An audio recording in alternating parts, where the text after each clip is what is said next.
না এরকম আদরে ডাকে এরকম ওই নীরব আর ইমন এরকমই আর কি। জানতে চাই আপনাদের ক্যারিয়ার প্রায় সমসাময়িক একসাথে এবং আপনাদের বন্ডিং খুব ভালো বন্ধু আপনারা। আড্ডার সময়টা বিশেষ করে যখন আপনারা একসাথে আড্ডা দেন, আড্ডাতে আসলে কোন টপিক নিয়ে বেশি কথা হয়? ক্যারিয়ার, কাজ, ব্যক্তি জীবন, কোন বিষয়টা সব থেকে বেশি প্রাধান্য পায় আপনাদের আড্ডায়? আমার কাছে মনে হয় যে কাজের বিষয়টা নিয়ে আলোচনা হয়, এবং হয় না যে কাজের বিষয় এবং আমার আর ইমনের মধ্যে যেটা হয় যে ওর কাজ নিয়ে আমি কথা বলি, আমার কাজ নিয়ে ও কথা বলে, সো দুজনের মধ্যে যে আন্ডারস্ট্যান্ডিংটা এটা মানে আমার পক্ষ থেকে হয়।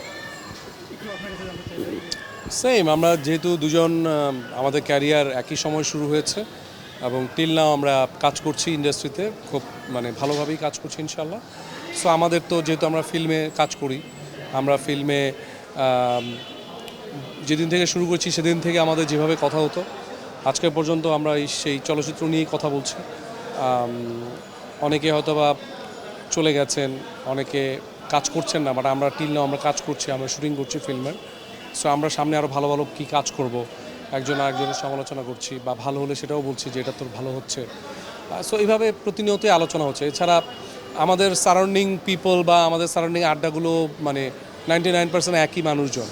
সো দেখা গেল যে আমরা দুজন যেখানে যাই মানে গ্রুপগুলো সব একই হয়ে যায়। সো এই জন্য আড্ডাগুলো অনেক প্রাণবন্ত হয় আসলে। আপনাদের প্রথম পরিচয় কিভাবে? প্রথম কথা হয় কি মনে আছে? প্রথম কথা কী হয় সেটা তার মনে নেই, বাট প্রথম পরিচয় হচ্ছে যে আমরা ওই শুটিং থেকেই পরিচয়। আমার মনে হয় যে তখন আমরা ওইভাবে স্ট্যাবলিশড হইনি দুজনের একজনও। আমরা কোনো একটা বিজ্ঞাপনের শুটিংয়েই আমরা একসাথে কাজ করেছি, তো ওটাই আর কি। থাকে না, বন্ধু বান্ধব কিন্তু একজন একজনকে বিভিন্ন নামে সম্বোধন করে, মানে যে নামটা সেই নাম থেকে অন্য কোনো নামে সম্বোধন করতে বেশি পছন্দ করে বন্ধুদের ক্ষেত্রে। এরকম আপনারা একজন একজনকে অন্য কোনো নামে সম্বোধন করেন কিনা? না এরকম আদরে ডাকে ওই নীরব আর ইমন এরকমই আর কি। সেই বিজ্ঞাপনের সময় আপনাদেরকে দর্শক যেভাবে একসাথে নিয়েছিল, সেভাবে নতুন কোনো সিনেমায়, নতুন কোনো ওয়েব সিরিজ বা নতুন কোনো গল্পে আপনাদের একসাথে কাজ করতে চান কিনা? আমরা এখন পর্যন্ত মনে হচ্ছে যে বাংলা লিঙ্কের বিজ্ঞাপনটা করেছি, যেটা ম্যাসিভ হিট হয়েছে। এছাড়া একটা ফিল্ম করেছিলাম, ওটা ওই সময় খুব ভালো হিট ছিল। সো আমার মনে হয় যে ডিরেক্টরদেরকে ভাবতে হবে আসলে যে দুজনকে একসাথে দুজনের মতো করে দুজনকে কিভাবে, এখন তো চেঞ্জ হয়ে গেছে অনেক কিছু, স্ক্রিপ্টিং থেকে শুরু করে অ্যাক্টিং লেভেলও চেঞ্জ হয়ে গেছে। সো ওইভাবে যদি কেউ চিন্তা করে, ওয়াই নট।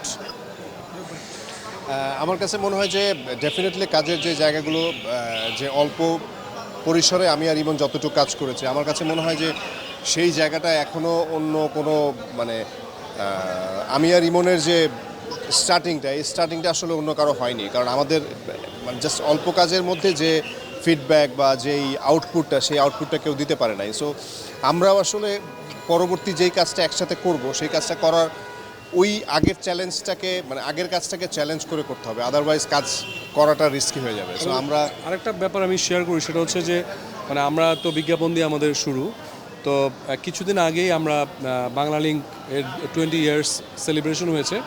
তো এই জন্য আমি নীরব এবং মোনালিসা তিন্নিকে নিয়ে ওরা 20 ইয়ার্সের আমাদেরকে একটা আয়োজন করেছিল, এবং সেই আয়োজনেও তারা বলছিল যে এটাই তাদের বিজ্ঞাপনগুলোর মধ্যে বেস্ট।